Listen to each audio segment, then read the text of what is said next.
Hello, lovely students. I am your maths learner Adesh Mathuria. If you are visit first time this channel, so please like, share, and subscribe. Thank you. Now today I am going to solve example 4 in your book page 49 according to new NCERT book 2003-2004. The chapter name is Data Handling, Class 7th Maths. Okay, चलिए बच्चों start करते हैं। Start करने से पहले एक चीज़ जरूर करेंगे कि आप वीडियो को शेयर लाइक सब्सक्राइब भले ही एक बार न करें, आपको जैसे अच्छा लगे, लेकिन वीडियो को शेयर जरूर करें ताकि और हमारे जो गरीब बच्चे हैं उनको भी उन तक ये वीडियोस या महत्वपूर्ण वीडियोस पहुंच सकें, जिससे कि बिना कोचिंग पढ़े वो बच्चे भविष्य में आगे बढ़ते रहें। Thank you. चलिए बच्चों, तो स्टार्ट करते हैं हम आज का example number 4। Find the mode of the given set of numbers 1, 1, 2, 4, 3, 2, 1, 2, 4। तो ये है हमारे पास डेटा और find the mode of the given set of numbers. इनका हमें क्या फाइंड आउट करना है बच्चों? मोड फाइंड करना है, ठीक है ना, MODE, मोड फाइंड करना है। हमने इंट्रोडक्शन पार्ट में आपको बताया था कि हम किस तरीके से मोड फाइंड करते हैं। बहुत ही सिंपल क्वेश्चन है। और बच्चों आपकी दूसरी एक एग्जाम्पल 6 है, ये आपका एक और मैं इसी वीडियो में आपको बताऊंगा, जो पेज नंबर 50 पर दिया गया है, वो भी इसी तरीके का मोड फाइंड करने वाला क्वेश्चन है। तो इसलिए हमने एग्जाम्पल 4 और एग्जाम्पल 6 दोनों को इसी वीडियो में इकट्ठा कर रखा है बच्चों। तो सबसे पहले हमने एग्जाम्पल 4 की बात करेंगे और इसको सॉल्व करेंगे, इसके बाद फिर हम एग्जाम्पल 6 की बात करेंगे, ठीक है बच्चों। तो एग्जाम्पल 4 में क्या है, ये डेटास दिए गए हैं बच्चों। तो हम सबसे पहले इन डेटास को क्या करेंगे, अरेंज कर लेंगे। अरेंज करने से आपको क्या फ़ायदा होगा, हमने इंट्रोडक्शन पार्ट वाले वीडियो में बताया था कि हमें ये आसानी से पता चल जाता है कि कोई डेटा छूटे ना और कौन सा डेटा कितनी बार आया है, ठीक है। ये पता करने के लिए हम बच्चों सबसे पहले इसको अरेंज करेंगे। तो arrange the numbers in ascending order. Arrange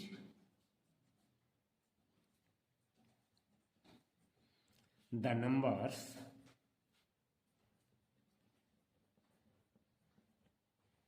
in ascending order।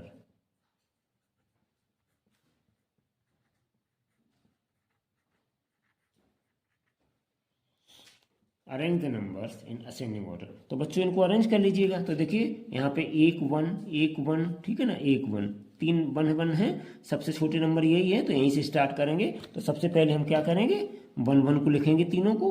तो 1, 1, 1, ठीक है ना बच्चों। अब 1 के बाद 2 देखें कितनी बार आते हैं।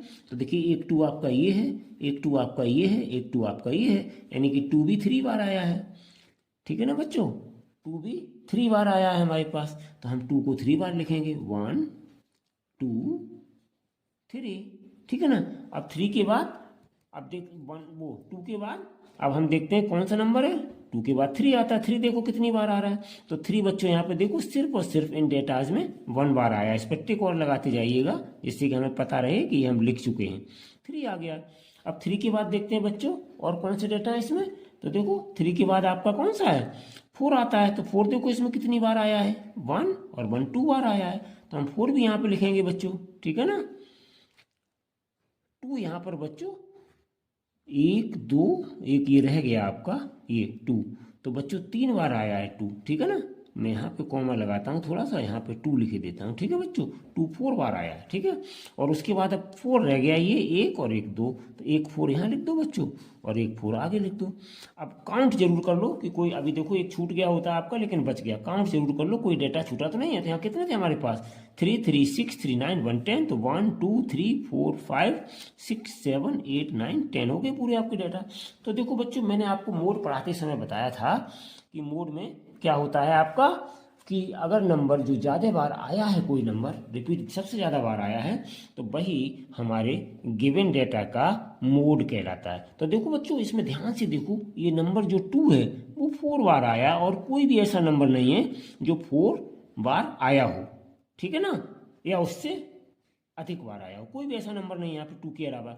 सबसे ज्यादा बार कौन सा नंबर रिपीट हुआ है? 2 रिपीट हुआ है आपका, इसीलिए हम नंबर्स को अरेंज करते हैं बच्चों, ठीक है ना। तो यहाँ पर बड़े अच्छे से एक सिंपल भाषा में मैं आपको बता रहा हूँ कि आप कैसे लिखोगे। यहाँ पे मोड के लिए, आंसर देने के लिए यहाँ पे लिखोगे since 2 has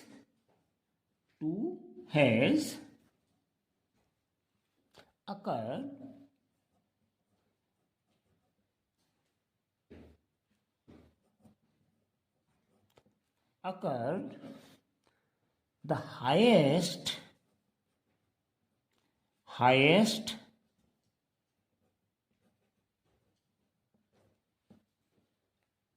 number of times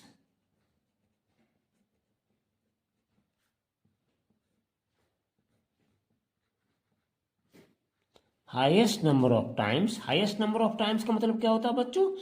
सबसे ज्यादा बार आया है। 2 जो है उसकी पोजीशन सबसे ज्यादा बार आई है, ज्यादा नंबर ऑफ टाइम बार आया है। देयरफॉर तो बच्चों हम कैसे लिखेंगे? देयरफॉर मोड इक्वल्स टू हो जाएगा 2, और यही हो गया बच्चों मेरा आंसर। इसी को हम क्या कहेंगे कि ये मेरा आंसर आ गया। तो इस तरीके से देखा बच्चों आपने कि किस तरीके से बड़ी आसानी से हमने डेटा को अरेंज किया। अरेंज करने के बाद जो नंबर मोड निकालने का बेटू आपकी क्लासेस के अनुसार, क्लास के अनुसार, जो आपकी क्लास 7th है उसके अनुसार सबसे सिंपल यही दिया जाता है, और सबसे सिंपल मेथड होता है कि जितनी सबसे ज़्यादा बार जो नंबर आएगा गिवन डेटाज में तो वही आपका मोड कहलाएगा बच्चों। एक और मेथड है वो हम आपको अगले एग्जाम्पल 5 में बताएंगे। चलिए बच्चों, अब आपके पास हम लेकर के आते हैं एग्जाम्पल 6। तो एग्जाम्पल 6 क्या है बच्चों आपका? एग्जाम्पल 6 को गौर से देखें, जो आपका पेज नंबर 50 पे दिया गया है एग्जाम्पल 6। चलिए बच्चों एग्जाम्पल 6 को हम समझते हैं। फाइंड द, एग्जाम्पल 6 है ये, find the mode of the numbers. तो आपके ये डेटा दिए गए हैं या नंबर्स मान लीजिएगा, इनका हमें मोड फाइंड करना है। मोड जैसे हमने इसमें फाइंड किया था ना, ऐसे इसमें मोड फाइंड करना है।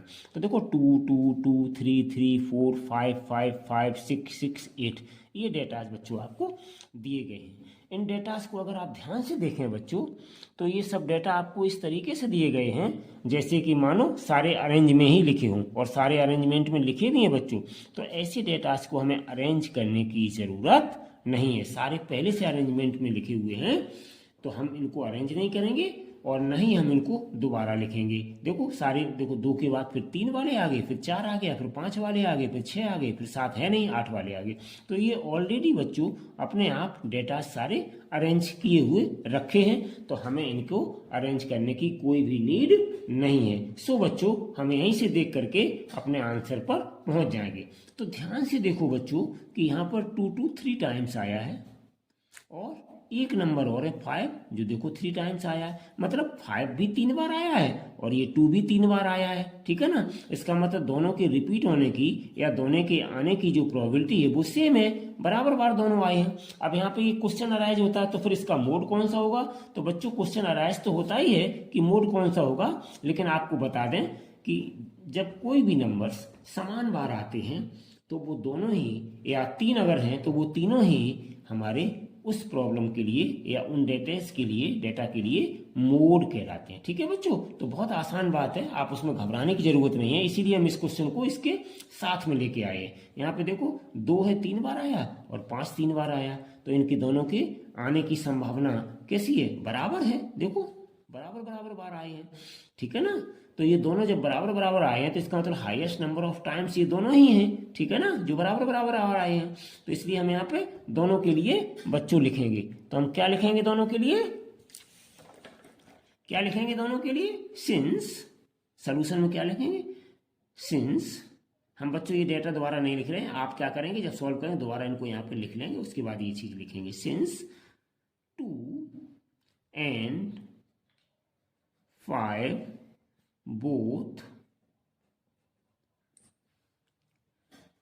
2 and 5 both has occurred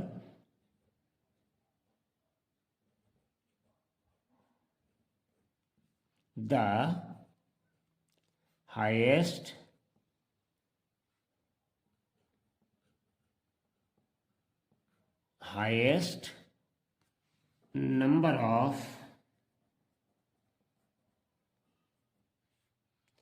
number of times, highest number of times, तो therefore बच्चों therefore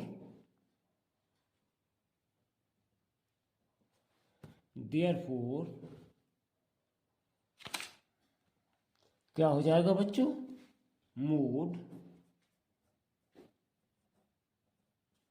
equals to 2 and 5 both.